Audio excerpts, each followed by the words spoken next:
അമൃതവേണി ലൈസ് കിറ്റ് presents daily news പ്രഭാത വാർത്തകൾ powered by Pulimoottil silks KSFE in association with Joy Alukkas. ഇത്തവണ ഫസ്റ്റ് അടിക്കില്ലേ നമ്മള്?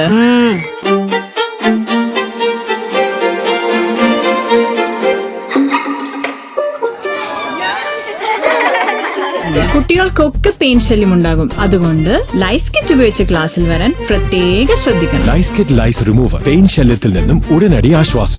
നമസ്കാരം, ഞാൻ ഡെയ്സി ബിജു. ഡെയിലി ന്യൂസിന്റെ പ്രഭാത വാർത്തകളിലേക്ക് സ്വാഗതം. ഇന്ന് ജൂലൈ 9 വ്യാഴാഴ്ച. ഹോർമുസിൽ 3 കപ്പലുകൾക്ക് നേരെ ആക്രമണം നടത്തിയ ഇറാനിൽ അമേരിക്ക വീണ്ടും ശക്തമായ ആക്രമണങ്ങൾ നടത്തി. ഇറാന്റെ പ്രധാന തുറമുഖ നഗരങ്ങളായ ബന്ദർ അബ്ബാസ്, സിരിക് എന്നിവിടങ്ങളിലും അതീവ തന്ത്രപ്രധാന തീരദേശ മേഖലകളായ ചബാഹർ, കോണാർക്ക്, ബുഷഹർ, ഖേഷം ദ്വീപുകളിലും US വ്യോമാക്രമണം നടത്തി. തുറമുഖങ്ങളിലെ സൈനിക കേന്ദ്രങ്ങൾ, കപ്പൽ വിരുദ്ധ മിസൈൽ വിക്ഷേപണ തറകൾ, തീരദേശ റഡാർ സംവിധാനങ്ങൾ, വ്യോമ പ്രതിരോധ സംവിധാനങ്ങൾ എന്നിവ തകർത്തെന്ന് US സൈനിക വൃത്തങ്ങൾ വ്യക്തമാക്കി. 80-ലധികം കേന്ദ്രങ്ങൾ തകർത്തെന്ന് US സെൻട്രൽ കമാൻഡ് അറിയിച്ചു. മേപ്പാടിയിലെ ദുരന്ത പ്രദേശത്തെ താമസക്കാരെ ആവശ്യമെങ്കിൽ പുനരധിവസിപ്പിക്കുമെന്ന് സ്ഥലം സന്ദർശിച്ച മുഖ്യമന്ത്രി VD സതീശൻ. ദുരന്തത്തെക്കുറിച്ച് സാങ്കേതികമായും നിയമപരമായും അന്വേഷിക്കും. വയനാടിനായി പ്രഖ്യാപിച്ച ബജറ്റ് നിർദ്ദേശങ്ങൾ സമയബന്ധിതമായി നടപ്പാക്കുമെന്നും അദ്ദേഹം പറഞ്ഞു. മുഖ്യമന്ത്രിക്കൊപ്പം മന്ത്രിമാരായ AP അനിൽകുമാറും T സിദ്ദിഖുമുണ്ടായിരുന്നു. 150ഓളം പേരുള്ള ദുരിതാശ്വാസ ക്യാമ്പിലും പരിക്കേറ്റ 7 പേർ ചികിത്സയിലുള്ള ആശുപത്രിയിലും മുഖ്യമന്ത്രി എത്തി. കാണാതായ 5 പേർക്കായി തെരച്ചിൽ തുടരുകയാണ്.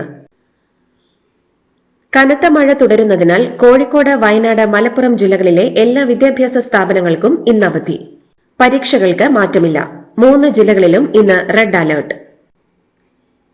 സംസ്ഥാനത്ത് ദേശീയപാത വികസനത്തിനായി കേന്ദ്ര സർക്കാർ 2039 കോടി രൂപ അനുവദിച്ചതായി പൊതുമരാമത്ത് വകുപ്പ് മന്ത്രി PK ബഷീർ. കേന്ദ്ര ഗതാഗത വകുപ്പ് മന്ത്രി നിതിൻ ഗഡ്കരിയുമായി കൂടിക്കാഴ്ച നടത്തിയതിനു ശേഷമാണ് മന്ത്രി ബഷീർ ഇക്കാര്യം അറിയിച്ചത്. നടപ്പാതകൾ തടസ്സപ്പെടുത്തുന്നില്ലെന്ന് ഉറപ്പാക്കാൻ സർക്കാർ നടപടികൾ സ്വീകരിക്കുന്നുണ്ടോ എന്ന് ഹൈക്കോടതി. നടപ്പാത തടസ്സപ്പെടുത്തി വാഹനങ്ങൾ പാർക്ക് ചെയ്യുന്നുണ്ടെന്ന മാധ്യമ റിപ്പോർട്ടുകൾ ചൂണ്ടിക്കാട്ടിയാണ് കോടതിയുടെ ചോദ്യം. തിരുവനന്തപുരത്ത് റോഡ് കയ്യേറി പരിപാടി നടത്തിയതിന് മേയർ VV രാജേഷ് അടക്കമുള്ളവർക്കെതിരെ ഫയൽ ചെയ്ത കോടതിയെ ലക്ഷ്യ ഹർജി പരിഗണിക്കവെയാണ് കോടതിയുടെ ചോദ്യം. വിഴിഞ്ഞം തുറമുഖത്തെ അദാനിയുടെ ഓഹരി MSCക്ക് വിൽക്കാനുള്ള നീക്കത്തെക്കുറിച്ച് ദേശാഭിമാനിയിൽ ജൂൺ 5 നൽകിയ വാർത്തയെ തള്ളി CPM സംസ്ഥാന സെക്രട്ടറി MV ഗോവിന്ദൻ. LDF സർക്കാരിന്റെ നേട്ടമായി അവതരിപ്പിച്ച വാർത്ത മുഖ്യമന്ത്രി VD സതീശൻ വാർത്താ സമ്മേളനത്തിനിടെ തുറന്നു കാണിച്ചിരുന്നു. ദേശാഭിമാനി കരുതലോടെ എഴുതേണ്ടതായിരുന്നെന്ന് ഗോവിന്ദൻ പറഞ്ഞു. അതേസമയം സതീശന് എല്ലാം അറിയാമായിരുന്നെന്നും കള്ളക്കളിയാണെന്നും ഗോവിന്ദൻ കുറ്റപ്പെടുത്തി. കോഴിക്കോട് ജില്ലയിൽ ഖനന പ്രവർത്തനങ്ങൾക്ക് വിലക്കേർപ്പെടുത്തി. വെള്ളച്ചാട്ടങ്ങൾ, നദീതീരങ്ങൾ, ബീച്ചുകളടക്കം എല്ലാ ജലാശയങ്ങളിലേക്കുമുള്ള പ്രവേശനവും നിരോധിച്ചു. ഉരുൾപൊട്ടൽ സാധ്യതാ സ്ഥലങ്ങളിലേക്കും ചുരം മേഖലകളിലേക്കും അടിയന്തരമല്ലാത്ത യാത്രകൾ ഒഴിവാക്കാനും ജില്ലാ കളക്ടർ നിർദ്ദേശം നൽകി. SNDP general secretary Vellappally Natesan പ്രതിയായ മൈക്രോ ഫിനാൻസ് തട്ടിപ്പ് കേസിൽ അന്വേഷണം പൂർത്തിയാക്കാൻ 1 മാസം ഹൈക്കോടതി സമയം അനുവദിച്ചു. ഇത് അവസാന അവസരമെന്നാണ് കോടതിയുടെ മുന്നറിയിപ്പ്. അതേസമയം കേസിൽ അന്വേഷണ ഉദ്യോഗസ്ഥനെ മാറ്റണമെന്ന ഉപഹർജിയിൽ പ്രോസിക്യൂഷൻ മറുപടി നൽകാൻ സാവകാശം തേടി. പ്രമുഖ അഭിഭാഷകനായ MR രമേശ് ബാബുവിനെ സുപ്രീം കോടതിയിലെ സീനിയർ സ്റ്റാൻഡിംഗ് കോൺസലായി സംസ്ഥാന മന്ത്രിസഭായോഗം നിയമിച്ചു. ആദ്യമായിട്ടാണ് സുപ്രീം കോടതിയിൽ സ്റ്റാൻഡിംഗ് കോൺസലിനെ നിയമിക്കുന്നത്. 4 സ്റ്റാൻഡിംഗ് കോൺസൽമാരെ നിയമിക്കാനും മന്ത്രിസഭായോഗം തീരുമാനിച്ചിട്ടുണ്ട്. കേരള ഹൈക്കോടതിയിലെ സർക്കാർ അഭിഭാഷകരുടെ എണ്ണം വർദ്ധിപ്പിച്ചു. 3 special pleader, 4 senior government pleader, 5 government pleader എന്നിങ്ങനെ 11 പുതിയ തസ്തികകളാണ് സൃഷ്ടിച്ചത്. കോടതികളുടെ എണ്ണവും കേസുകളുടെ ബാഹുല്യവും വർദ്ധിച്ചതിനാൽ കൂടുതൽ അഭിഭാഷകരെ നിയമിക്കണമെന്ന AGയുടെ ആവശ്യപ്രകാരമാണ് നടപടി.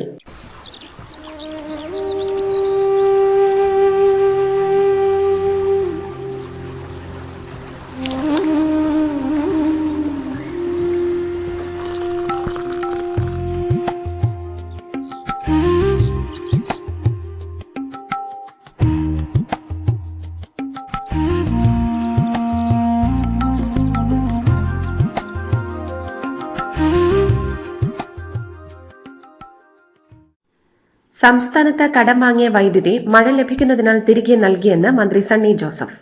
വീണ്ടും വാങ്ങുമെന്നും അദ്ദേഹം പറഞ്ഞു. മഴയുടെ ഭാഗമായി വീണുപോയ വൈദ്യുതി പോസ്റ്റുകൾ ഉടനെ പുനഃസ്ഥാപിക്കുമെന്നും അദ്ദേഹം കൂട്ടിച്ചേർത്തു. അഴിമതിക്കെതിരായ പോരാട്ടം ശക്തമാക്കാൻ ലക്ഷ്യമിട്ട് കേരള വിജിലൻസ് മാനുവൽ പരിഷ്കരിച്ചു. ഡിജിറ്റൽ ഇടപാടുകളിലെ ക്രമക്കേടുകൾ കണ്ടെത്താനുള്ള മാർഗനിർദ്ദേശങ്ങൾ ഉൾപ്പെടെ കാലാനുസൃതമായ മാറ്റങ്ങൾ വരുത്തിയ മാനുവൽ ആഭ്യന്തരമന്ത്രി രമേശ് ചെന്നിത്തല പ്രകാശനം ചെയ്തു. തിരുവനന്തപുരത്തെ 2ാം മെഡിക്കൽ കോളേജിന് K Karunakaran memorial medical college എന്ന് നാമകരണം ചെയ്ത് സംസ്ഥാന സർക്കാർ ഉത്തരവിറക്കി. ജനറൽ ആശുപത്രി, തൈക്കാട് ആശുപത്രി എന്നിവ ചേർത്താണ് പുതിയ മെഡിക്കൽ കോളേജ് സ്ഥാപിക്കുന്നത്. ലക്ഷദ്വീപിൽ കേന്ദ്ര സർക്കാർ നിരവധി ഉന്നത ഉദ്യോഗസ്ഥരെ കൂട്ടത്തോടെ പിരിച്ചുവിടുകയും കോളേജുകളിലെ ഡിഗ്രി കോഴ്സുകൾ വെട്ടിക്കുറക്കുകയും ചെയ്തു. 10 പേരെയാണ് പിരിച്ചുവിട്ടത്. കഴിഞ്ഞ ദിവസം 47 പേരെ കൂട്ടത്തോടെ പിരിച്ചുവിട്ടിരുന്നു. അലോട്ട്മെന്റിന് തലേന്ന് സർക്കാർ കോളേജുകളിലെ കോഴ്സുകൾ വെട്ടിക്കുറച്ചു. ആന്ത്രോത്ത്, കടമത്ത്, മിനിക്കോയ് കോളേജുകളിലെ കോഴ്സുകളാണ് വെട്ടിക്കുറച്ചത്. സംസ്ഥാനത്തെ ബിജെപിയിൽ അഴിമതി ആരോപണം. തെരഞ്ഞെടുപ്പ് കാലത്ത് കൊടി വാങ്ങിയതിൽ ക്രമക്കേടുണ്ടെന്നും തെരഞ്ഞെടുപ്പിന് കേന്ദ്രം നൽകിയ 12 കോടി രൂപയ്ക്ക് കണക്കില്ലെന്നും പാർട്ടി ഓഡിറ്റ് വിഭാഗം ആരോപിച്ചു. എന്നാൽ ആരോപണങ്ങൾ സംസ്ഥാന നേതൃത്വം നിഷേധിച്ചു. വിദേശത്തുള്ള സംസ്ഥാന പ്രസിഡന്റ് രാജീവ് ചന്ദ്രശേഖർ തിരിച്ചെത്തിയാൽ നടപടിയുണ്ടായേക്കും. മുൻ സർക്കാർ ചട്ടവിരുദ്ധമായി രൂപീകരിച്ച വഖഫ് ബോർഡ് പിരിച്ചുവിടണമെന്ന ഹർജിയിൽ സർക്കാരിന്റെ വിശദീകരണം തേടി ഹൈക്കോടതി. ക്രൈസ്തവ സഭകളുടെ കൂട്ടായ്മയായ ആക്ട്സ് നൽകിയ ഹർജിയിലാണ് നടപടി.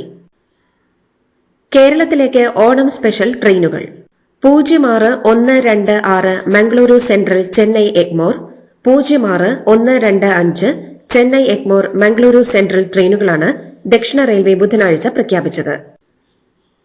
ആഗോള സെമി കണ്ടക്ടർ രംഗത്തെ പ്രമുഖരായ കായ് സെമി കൺട്രോൾ സിസ്റ്റംസ് ടെക്നോ പാർക്കിൽ പുതിയ ഓഫീസ് തുറന്നു.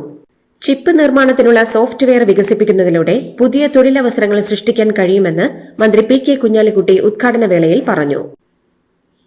വിഴിഞ്ഞത്ത് എല്ലാവർക്കും താൽപര്യമുണ്ടെന്ന് സിപിഎം കണ്ണൂർ ജില്ലാ സെക്രട്ടറി കെ രാഗേഷ്. വിഴിഞ്ഞം കേരളത്തിന്റെ പൊതുമുതലാണെന്നും രാഗേഷ്.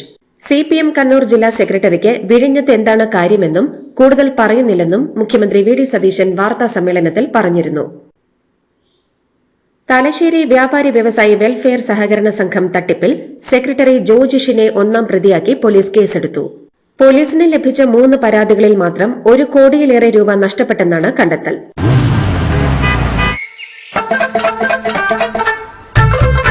എല്ലാവർക്കും വന്നു ഡാൻഡ്രഫ്, എന്തു ചെയ്യും ചേട്ടാ? പേടിക്കണ്ട, ഇവിടുണ്ടല്ലോ ഡാൻഡ്രോക്കിൻ ഓയിൽ. ഉടനടി മാറും ടാരൻ, ഉപയോഗിക്കൂ വേഗം. അമൃത്വേനി ഡാൻഡ്രോക്വെറ്റ്, ദി അൾട്ടിമേറ്റ് ഡാൻഡ്രഫ് സൊല്യൂഷൻ. തമിഴ്നാട്ടിലെ ചെന്നൈ എഗ്മോർ സർക്കാർ ആശുപത്രിയിൽ മുഖ്യമന്ത്രി സി ജോസഫ് വിജയുടെ മിന്നൽ സന്ദർശനം. ആശുപത്രിയിലെ സേവനങ്ങളുടെ ഗുണനിലവാരം നേരിട്ട് വിലയിരുത്തുന്നതിനും രോഗികൾക്ക് ലഭിക്കുന്ന പരിചരണം ഉറപ്പുവരുത്തുന്നതിനുമായിരുന്നു മുഖ്യമന്ത്രിയുടെ അപ്രതീക്ഷിത സന്ദർശനം. തൃണമൂൽ കോൺഗ്രസിന്റെ ബാങ്ക് അക്കൌണ്ട് ഇഡി മരവിപ്പിച്ചു. ചാർട്ടേഡ് വിമാനങ്ങൾ വാടകയ്ക്കെടുത്തതുമായി ബന്ധപ്പെട്ട് ഇഡി നടത്തുന്ന അന്വേഷണത്തിന്റെ ഭാഗമായാണ് അക്കൌണ്ട് മരവിപ്പിച്ചത്. 440 കോടി രൂപ ബാങ്ക് ബാലൻസുള്ള അക്കൌണ്ടുകളാണ് മരവിപ്പിച്ചത്. അയോധ്യയ്ക്ക് പിറകെ ബദരീനാഥ് ക്ഷേത്രത്തിലെ സംഭാവന കൊള്ളയിൽ ഒരാൾക്കെതിരെ കേസ്. അന്വേഷണത്തിന് 4-അംഗ പ്രത്യേക സംഘത്തെ സർക്കാർ നിയോഗിച്ചു. അയോധ്യയിലെ കൊള്ളയിൽ ക്ഷേത്ര ജീവനക്കാരൻ അവിനാശ് ശുക്ലയെ 1ാം പ്രതിയാക്കി. ഉത്തർപ്രദേശിന് പിന്നാലെയാണ് ബിജെപി ഭരിക്കുന്ന ഉത്തരാഖണ്ഡിലെ ബദരീനാഥ് ക്ഷേത്രത്തിലും സംഭാവന കൊള്ള നടന്ന വിവരങ്ങൾ പുറത്തുവരുന്നത്. പൂനെ ജില്ലയിലെ പിംപ്രി ചിഞ്ച്വാഡിൽ കനത്ത മഴയെ തുടർന്ന് വൻ മാലിന്യ കൂമ്പാരം കെട്ടിടത്തിന് മുകളിലേക്ക് ഇടിഞ്ഞു വീണ് അപകടം. 3 നിലകളുള്ള കെട്ടിടമാണ് തകർന്നത്. കെട്ടിടത്തിനുള്ളിൽ 15ഓളം പേർ കുടുങ്ങി. ഇറ്റലിയെയും സിസിലി ദ്വീപിനെയും ബന്ധിപ്പിക്കുന്ന 3.7 കിലോമീറ്റർ നീളമുള്ള മെസീന കടലിടുക്ക് പാലത്തിന് പ്രധാനമന്ത്രി ജോർജിയ മെലോണിയുടെ സർക്കാർ അന്തിമ അനുമതി നൽകി. പണി പൂർത്തിയായാൽ ഇത് ലോകത്തിലെ ഏറ്റവും നീളമേറിയ സിംഗിൾ സ്പാൻ സസ്പെൻഷൻ പാലമാകും. എയർപോർട്ടിലെ റൺവേയിൽ വിമാനങ്ങൾ കൂട്ടിയിടിച്ചു. ഫിലിപ്പീൻസിലെ മനില നിനോയ് അക്വിനോ അന്താരാഷ്ട്ര വിമാനത്താവളത്തിലാണ് സംഭവം. പാർക്ക് ചെയ്തിരുന്ന ഫിലിപ്പീൻസ് എയർലൈൻസ് വിമാനത്തിൽ സൌദി അറേബ്യയുടെ ഔദ്യോഗിക വിമാന കമ്പനിയായ സൌദിയ ഇടിക്കുകയായിരുന്നു. ആക്ടിവിസ്റ്റായ സോനം വാങ്ചുക് അനിശ്ചിതകാല നിരാഹാരം തുടരുമ്പോൾ താൻ ഭക്ഷണം കഴിക്കുന്ന ദൃശ്യങ്ങൾ വലിയ ചർച്ചയായതോടെ കോക്രോച്ച് ജനതാ പാർട്ടി സ്ഥാപകനായ അഭിജിത് ദീപ്കെ വിശദീകരണവുമായി രംഗത്ത്.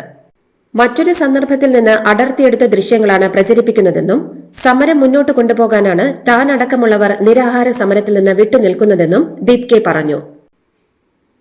സ്പെയിനുമായുള്ള എല്ലാവിധ വ്യാപാര ബന്ധങ്ങളും അവസാനിപ്പിക്കാൻ അമേരിക്കൻ പ്രസിഡന്റ് ഡൊണാൾഡ് ട്രംപ് ഉത്തരവിട്ടു. നാറ്റോയിൽ സ്പെയിൻ വളരെ മോശമായ പങ്കാളിയാണെന്ന് വിശേഷിപ്പിച്ചുകൊണ്ടാണ് ട്രംപ് ഈ കടുത്ത നടപടി പ്രഖ്യാപിച്ചത്. അമേരിക്കയിൽ അഭയം തേടിയ ഇറാൻ പൌരന്മാരുടെ അതീവ രഹസ്യ സ്വഭാവമുള്ള വിവരങ്ങൾ യുഎസ് ഇമിഗ്രേഷൻ ഏജൻസികൾ ഇറാന് കൈമാറിയെന്നാരോപിച്ച് നിയമയുദ്ധം. ഇറാനിയൻ അമേരിക്കൻ ലീഗൽ ഡിഫൻസ് ഫണ്ടും പബ്ലിക് സിറ്റിസൺ ലിറ്റിഗേഷൻ ഗ്രൂപ്പും സംയുക്തമായാണ് വാഷിംഗ്ടൺ ഡിസിയിലെ ഫെഡറൽ കോടതിയിൽ ട്രംപ് ഭരണകൂടത്തിനെതിരെ കേസ് ഫയൽ ചെയ്തത്. കാനഡയും ഇന്ത്യയും തമ്മിലുള്ള നയതന്ത്ര ബന്ധത്തിൽ വൻ വിള്ളലുണ്ടാക്കിയ ഖാലിസ്ഥാൻ വിഘടനവാദി നേതാവ് ഹർദീപ് സിംഗ് നിജാറിന്റെ കൊലപാതകത്തിൽ പുതിയ വഴിത്തിരിവ്. ഇന്ത്യയിൽ ജയിലിൽ കഴിയുന്ന അധോലോക നായകൻ ലോറൻസ് ബിഷ്ണോയിയും അമേരിക്കൻ കൂട്ടാളി ഗോൾഡേ ബ്രാർ എന്ന സതീന്ദർ ജീത് സിംഗുമാണ് ഇതിന് പിന്നിലെന്ന് അമേരിക്കൻ അന്വേഷണം വ്യക്തമാക്കി. ഇന്ത്യ ഇംഗ്ലണ്ട് T20 പരമ്പരയിലെ 4ാം മത്സരം ഇന്ന് ബ്രിസ്റ്റളിൽ നടക്കും. പരമ്പരയിലെ ആദ്യ മത്സരം മഴയെടുത്തപ്പോൾ അടുത്ത 2 കളികളും തോറ്റ ഇന്ത്യ 5 മത്സര പരമ്പരയിൽ 0-2 പിന്നിലാണ്. സ്പോർട്സ് അസോസിയേഷൻ ഓഫ് ഇന്ത്യ എന്ന പേരിൽ പ്രവർത്തിക്കുന്ന സംഘടനയ്ക്ക് കേന്ദ്ര കായിക യുവജന മന്ത്രാലയത്തിന്റെ അംഗീകാരമില്ലെന്ന് പ്രസ് ഇൻഫർമേഷൻ ബ്യൂറോ. അർജന്റീനയോട് പരാജയപ്പെട്ട ഈജിപ്ത് മത്സരം നിയന്ത്രിച്ച റഫറി ഫ്രാൻസ്വ ലെറ്റക്സ്കിയറുടെ തീരുമാനങ്ങൾക്കെതിരെ ഫിഫയ്ക്ക് പരാതി. തങ്ങളുടെ ഗോൾ അനുവദിക്കാതെ ഏകപക്ഷീയമായ റഫറി പ്രവർത്തിച്ചതെന്ന പരാതിയുമായാണ് ഈജിപ്ഷ്യൻ ഫുട്ബോൾ ഫെഡറേഷൻ അന്താരാഷ്ട്ര ഫുട്ബോൾ സംഘടനയായ ഫിഫയെ സമീപിച്ചത്. ഫിഫ ലോകകപ്പിൽ ഇനി ക്വാർട്ടർ ഫൈനൽ പോരാട്ടം. നിലവിലെ ചാമ്പ്യന്മാരായ അർജന്റീന, മുൻ ചാമ്പ്യന്മാരായ ഫ്രാൻസ്, സ്പെയിൻ, ഇംഗ്ലണ്ട്, കറുത്ത കുതിരകളായ നോർവേ, വിസ്മയ മുന്നേറ്റം നടത്തിയ ബെൽജിയം, സ്വിറ്റ്സർലാൻഡ്, ആഫ്രിക്കൻ ചാമ്പ്യന്മാരായ മൊറോക്കോ എന്നീ ടീമുകളാണ് സെമി ലക്ഷ്യമിട്ട് ഇറങ്ങുന്നത്. ഇന്ത്യൻ സമയം വെള്ളിയാഴ്ച പുലർച്ചെ 1:30 മുതൽ നടക്കുന്ന ആദ്യ ക്വാർട്ടർ മത്സരത്തിൽ ഫ്രാൻസും മൊറോക്കോയും തമ്മിൽ ഏറ്റുമുട്ടും. ഇതോടുകൂടി ഡെയിലി ന്യൂസിന്റെ ഇന്നത്തെ പ്രഭാത വാർത്തകൾ സമാപിക്കുന്നു. ഡെയിലി ന്യൂസിന് വേണ്ടി വാർത്തകൾ വായിച്ചത് ഡെയ്സി ബിജു. ഡെയിലി ന്യൂസ് ലൈവ്.in വാർത്തകൾ വിരൽ തുമ്പിൽ.